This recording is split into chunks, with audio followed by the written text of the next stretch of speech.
जय हिंद। अगर आप एनटीपीसी और ग्रुप डी की तैयारी कर रहे हो तो आपको जो है न्यूमेरिकल पे सबसे ज़्यादा ध्यान देना पड़ेगा। इसलिए मैं जो है यहाँ पे न्यूमेरिकल करवा रहा हूँ घटना चक्र का। जो है ये रहा घटना चक्र। इसमें का जो है मैं जितना भी महत्वपूर्ण सब न्यूमेरिकल है वो सब को मैं करवाने वाला हूँ। इसलिए इसलिए आप जो है ये वीडियो देख सकते हो। ये पहला क्वेश्चन है, 1 माइक्रोन जो है किसके बराबर होता है? 1 माइक्रोन जो होता है, 1 माइक्रोन जो होगा वो 10⁻⁻6 मीटर के बराबर होता है। तो 10⁻⁻6 1 मीटर में हो गया 100 सेंटीमीटर। फिर 10⁻⁻6 100 हो गया, और 1 सेंटीमीटर में जो है 10 mm होता है। ये हो गया 10⁻3, 10⁻⁻6 10⁻⁻3 इतना mm। सॉरी ये प्लस है, ये प्लस में है तो यहाँ -3 है, यहाँ +3 है, तो बच जाएगा 10⁻⁻3। पावर जुट जाएगा, बेस सेम है, इतना हो गया। तो 10⁻⁻3 है, इसको 1/10 माइनस वो जो है ऊपर में है तो इसको बट्टा में कर सकते हो, इतना mm हो गया। अब इसको डेसिमल में करना है तो 0.001, ठीक है। फिर जब इसको दशमलव यहाँ से हटाओगे फिर ये यही वाला बन जाएगा, ठीक है। ये हो गया, तो ये ऑप्शन कौन सा, इतना mm हो जाएगा, ये हो जाएगा, ये mm है, ये ऑप्शन डी हो जाएगा इसका, ठीक है। उसी तरह ये दूसरा न्यूमेरिकल है। यहाँ पे बोल रहा है कि 2 न्यूटन सेकेंड संवेग वाले और 3 kg द्रव्यमान वाले पिंड की गतिज ऊर्जा ज्ञात करें।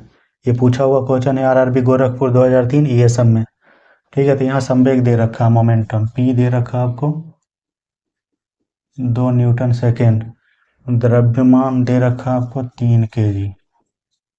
इसको आप दो तरह से कर सकते हैं। यहाँ पे ये मोमेंटम दे रखा है तो मोमेंटम जो होता है मास गुने वेलोसिटी, वहाँ से आप वेलोसिटी निकाल सकते हो और फिर उसके बाद यहाँ पे गतिज ऊर्जा 12 mv² लगा सकते हो। लेकिन यहाँ पे अगर आपको एक और फॉर्मूला याद होगा, मोमेंटम और मास का जो है काइनेटिक एनर्जी का होता है, जो काइनेटिक एनर्जी बराबर जो होता है वो p²/2m। यहाँ से आप डायरेक्ट निकाल सकते हो।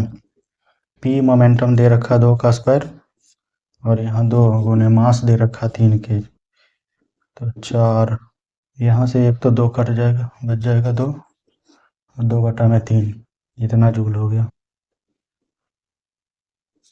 बस। ये तीसरा नंबर क्वेश्चन है। एक वस्तु को ऊपर की ओर 14 मीटर प्रति सेकेंड की चाल से फेंका गया और वह 10 मीटर ऊंची उड़ी उच्चतम बिंदु तक पहुंचने के लिए वस्तु द्वारा लिए गए समय की गणना करें। ये पूछा हुआ सवाल है RRB group D 2018 shift 3rd। ये इधर ऑप्शन दे रखा है 1.63 सेकेंड, 1.43 सेकेंड, 1.53 सेकेंड और 1.33 सेकेंड।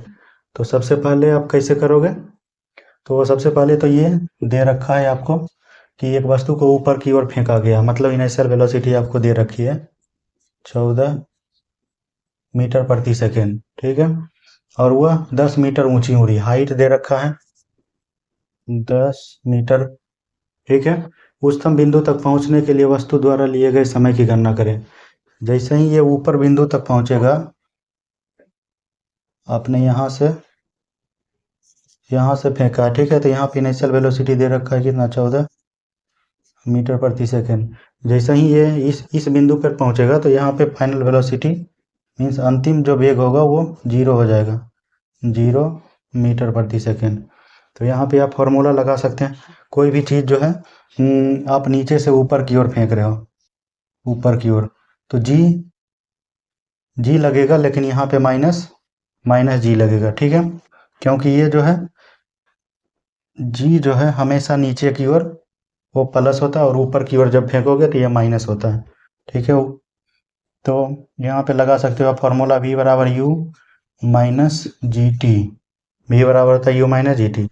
V की वैल्यू दे रखी है 0, U का दे रखा है 14, माइनस G की वैल्यू कितना होता है जी की वैल्यू आप ले सकते हो 9.8, लेकिन यहाँ पे अप्रोक्सीमेटली हम लोग 10 लेंगे, 10 मीटर प्रति सेकेंड स्क्वायर होता है। तो यहाँ पे हो जाएगा 10, और टाइम टाइम हमें निकालना है, तो ये इधर कर दो, 10t बराबर ये 14 हो गया। टी की वैल्यू कितनी हो गई, 14/10 बराबर 1.4।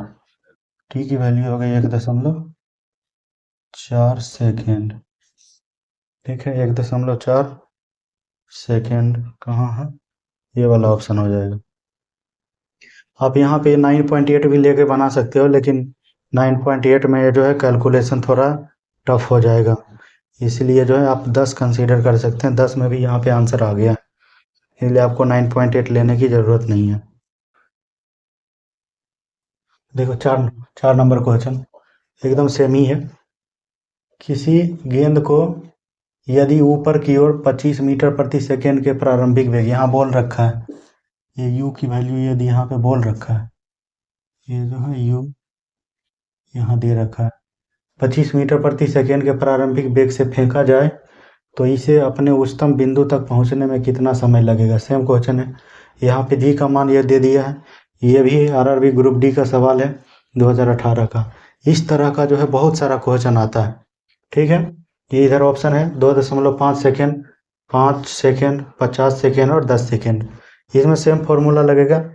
यू की वैल्यू दे रखा है कितना, 25 मीटर प्रति सेकेंड। इसके बाद इसमें कुछ नहीं दिया हुआ। जी की वैल्यू दे यहाँ पे हो जाएगा 10 मीटर प्रति सेकेंड स्क्वायर। सेम फार्मूला लगेगा, v बराबर u माइनस जी टी। यहाँ उच्चतम बिंदु तक जब ये पहुंचेगा, सेम कॉन्सेप्ट है। यहाँ पे इनिशियल वेलोसिटी 0, यहाँ पे इनिशियल वेलोसिटी दे रखा है कितना, 25 मीटर प्रति सेकेंड। v की वैल्यू यहाँ पे 0 हो जाएगी, तो v बराबर u minus G T. v की वैल्यू 0 हो गया, u दे रखा 25 माइनस जी टी, जी की वैल्यू 10 हो गई, जी की वैल्यू 10 हो गई। तो ये 10t को इधर कर लो, 10t बराबर 25, t बराबर हो गया 25/10, 10 से भागे दे दो इसमें, तो t की वैल्यू हो गई 2.5 सेकेंड। 2.5 सेकेंड हो गया इसका आंसर, ये 2.5 सेकेंड, ऑप्शन ए 2.5 सेकेंड इसका आंसर हो गया। ये 5 नंबर सवाल है। गति के समीकरणों के संबंध में निम्नलिखित में से कौन सा गलत है, इसमें से छांटना है। न्यूटन के गति के तीन समीकरण होता है, उसी में से ये दे रखा है। ठीक है, तो पहला समीकरण क्या होता है इसका, न्यूटन का, v बराबर u प्लस ए टी, और दूसरा होता है s बराबर u T plus half A T square, और तीसरा होता है v square minus u square बराबर 2as। अब इसमें मिला लो कौन सा है, v बराबर u plus A T, v बराबर u प्लस ए टी, ये तो सही है, ये तो सही है। उसके बाद s बराबर u T plus half A T square, s बराबर u T plus half A T square, ये भी सही है। v square minus T U square बराबर 2as, v स्क्वायर यहाँ u स्क्वायर है, v square minus u square बराबर 2as, ये भी सही है। तो आपको ये गलत है, यहाँ पे ये उल्टा दे रखा है, ये गलत है। अगला क्वेश्चन है 6 नंबर। 120 केजी द्रव्यमान की एक बंदूक से 0.04 केजी द्रव्यमान वाली गोली छोड़ी जाती है। यदि गोली 90 मीटर प्रति सेकेंड के वेग से बाहर निकलती है तो बंदूक कितने वेग से पीछे हटेगी। सबसे पहले तो आपको भाई इसमें पता करना पड़ेगा कि ये सवाल किससे संबंधित है। तो आपको जो है ये मोमेंटम कंजर्वेशन से है, तो इसमें सबसे पहले आपको पता करना पड़ेगा इसमें दिया हुआ क्या क्या चीज़ है। तो एक तरफ मैं यहाँ पे एक तरफ बंदूक लिख रहा हूँ, एक तरफ इधर गोली। तो ये दे रखा है 120 केजी द्रव्यमान की एक बंदूक है, इसका मास दे रखा है आपको 120 केजी। इसको मैं m1 मान लेता हूँ, इसको m2 इधर। इसका मास दे रखा है गोली का 0.04 केजी द्रव्यमान वाली गोली का दे रखा 0.04 केजी। उसके बाद बोल रहा है यदि गोली 90 मीटर प्रति सेकेंड के वेग से बाहर निकलती है, मतलब गोली का दे रखा है ये v2, 90 90 मीटर प्रति सेकेंड दे रखा है। तो पूछ रहा है कि तो बंदूक कितने वेग से पीछे हटेगी, मतलब V1 निकालना है। तो आप लोगों को पता होगा कि ये आपको बंदूक का संवेग बराबर हो जाएगा इधर गोली का संवेग हो जाएगा इधर M1 V1 बराबर हो जाएगा इधर M2 V2। M1 दे रखा है 120 kg, V1 निकालना है आपको, इधर M2 दे रखा है 0.04, ये 90 दे रखा। तो यहाँ से कुछ कट रहा है, यहाँ 0 से 0 कट गया, ये 3 दिया, ये 9 3 चौके 12। इधर से V1 निकालना है, V1 बराबर 0.04 गुने 3/4। यहाँ से जो दशमलव हटाओगे तो नीचे हो जाएगा 2 शून्य, तो ये हो गया, फिर ये भी कट जाएगा। तो आंसर क्या हो जाएगा, V1 बराबर हो जाएगा 3 गुने, ये यहाँ पे 10 का ये स्क्वायर हो जाएगा, ऊपर ले जाओगे तो ये माइनस हो जाएगा, 10 के पावर -2 मीटर प्रति सेकेंड। 3 गुने 10 के पावर -2 मीटर प्रति सेकेंड, ये वाला आंसर हो जाएगा। तो आपको जो है ये वाला आपको फॉर्मूला ध्यान रखना पड़ेगा। आप इस फॉर्मूले को डायरेक्ट लगा सकते हैं, इतना सब लिखने की ज़रूरत नहीं है। आप क्वेश्चन पढ़ के ये वाला फॉर्मूला लगाइए, आपका आंसर आ जाएगा। ठीक है।